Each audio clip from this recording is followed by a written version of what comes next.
The Crow, the brand new retelling and reboot of the what's it 98, no 89 comic book series, and of course there was a original film that came out in '94 that starred Brandon Lee as the title character. Now in this new version, we got Bill Skarsgård as the Crow, and this film has been in development hell for years. I think like 10 years.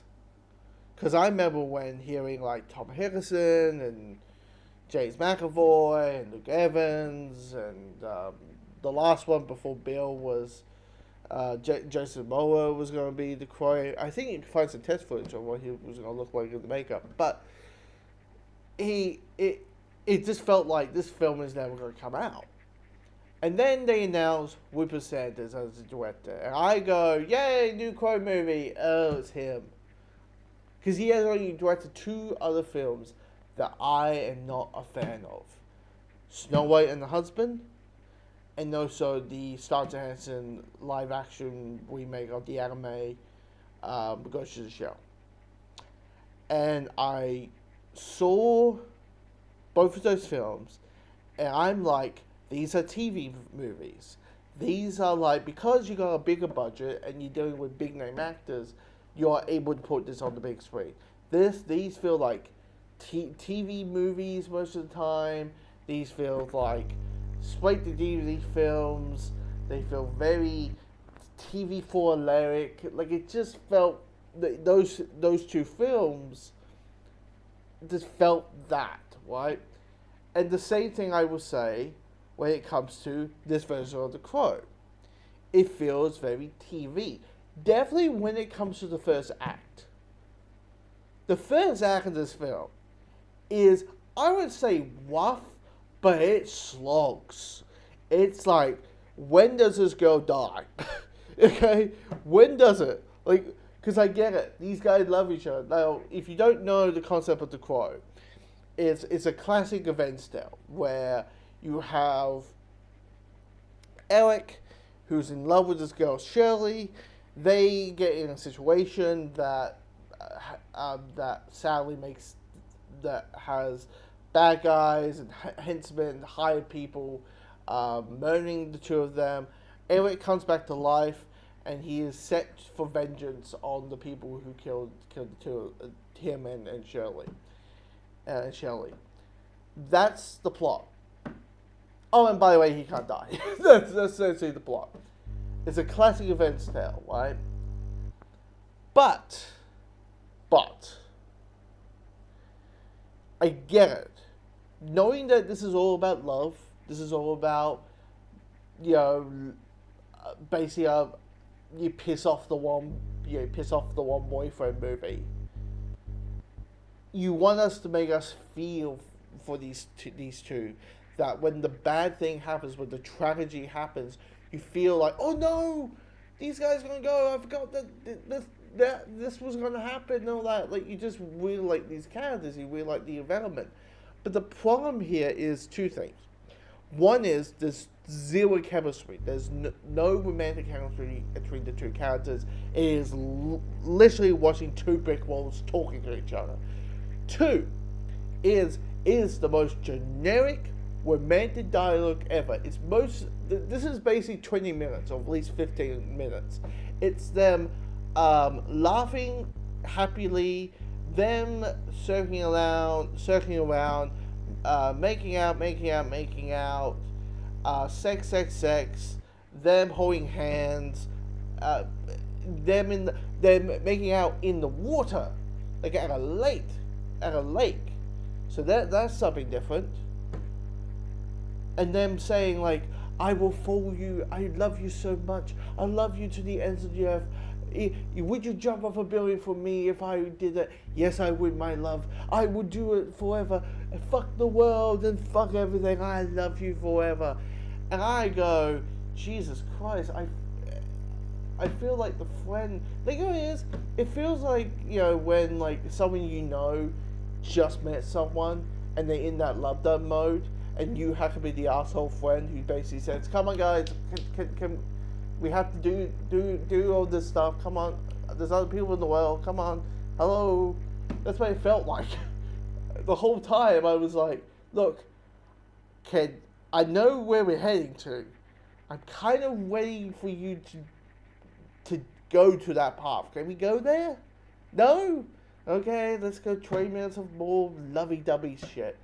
It just felt very, like, I won't say the words, it feels like it's something I would see on the CW, because that's always a cliche thing, anything that comes to um, romantic type scenes, that if someone's not into, like, the romance genre, or just romance in general in films, that's what people will say. Oh, it feels like something out of the CW.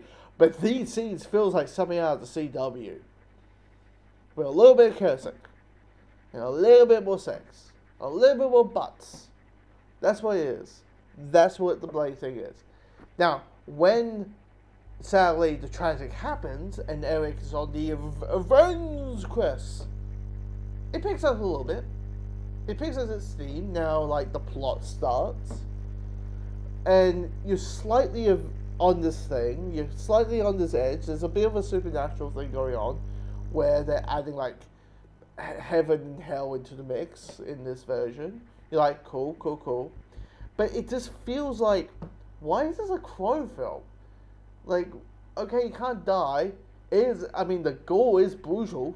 The violence, like, the one thing I would say is with the healing factor, is it's not like Wolverine or Deadpool, where, oh, you stab me, but I immediately heal and maybe I don't feel the pain or whatever it is. No, sorry. This version of the Crow, he feels every gunshot. And there's moments where he's like in pain. Absolute pain, because his leg is broken. And he has to kind of move the bone to a certain end so it can connect and heal and have his leg heal. There's a scene where he gets slashed, he gets stabbed, and he's just seeing his body all blood up, and a kidney is sticking out of him, and to heal, he needs to put the kidney into back of his body, and he squeezes it out again. And when that happened, I'm like, oh, jeez, God. Kind of want the other guy's hearing factor. I want the OG hearing factor, which is just going, oh, that's it. I kind of want the Wolverine Deadpool healing factor, where maybe I feel the pain, but I don't. But it will just heal naturally. Okay, it will just heal naturally. That's what I don't want this version of the Crow's healing factor whatsoever. But with that, it just feels like outside of that, it just kind of felt like a very generic Avenged plot with maybe some slight decent action here and there. It's until the third act comes along. Is where the third act comes along. He's wearing the makeup. He's now officially the Crow, right, for like 20 minutes. That's when the movie picks up. That's when you go, where have you been all this time? Where have you been? This is you have this cool action sequence, it's in the trailer, where he's at an opera house. And he's slaughtering people with machete in very gruesome, gory ways. They're shooting at him, and it's not working, and he's doing all these things. And it's a really good sequence. And you're just like, where have you been? This is absolutely a really well, and how Sarsgaard plays Eric as the Crow is really well put together and really well put done. Sadly, the villains suck. They're like, oh, one solves this because we don't have in hell all that. We're like, oh, one whispers into the ear that makes people do evil things. I'm like, fine. But the villains ain't that memorable. It's just like, okay, is this my guess? It's the classic. It probably is. It's probably the classic. Make generic villain number 45. Just you're there to move the hero's journey forward. That's what it is, and that.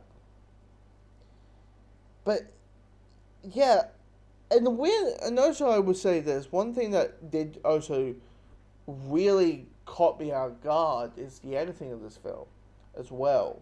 The editing of this film is really strange. Like it just feels like they just really want to just go quickly, go to the next scene as quickly as possible, and when certain things happen, and when certain things come along, and they just jump to the next scene, you're just like, wait, hold on a second. Should you let us breathe and just take time for us to process what just happened? Like when like for me the big thing the big example is that we have the big tragedy, we have the death of Eric and Sally, and the two of them seeing each other die right in front of them in a very brutal way with plastic bags over their heads, suffocating. And then, without no presentation, boom. Oh well, just boom. Eric is in the water, swimming down, and his hand is. I was like, what the hell? Should we just cut the black, wait for 5 to 10 seconds, and then show it? You know, have us have time to process what we saw. No, we just quickly. The editing does feel a little bit of just get to the next thing, get to the next thing, get to the next thing, get to the next thing, about 50% of the time. And that, I mean, look, is this remake bad? Nah, it's fine, it's palatable, but it does feel like a TV film. It's spiced with a Sanders style. It's its whole thing, and of that. So hopefully the next time someone wants to remake The Crow, they make the actual film, not something that I would see on the Cinemax or some shit. But anyway, comment below if you've seen it. Seems like the box office is saying no one else is going to be seeing this film. But comment below, let me know your thoughts.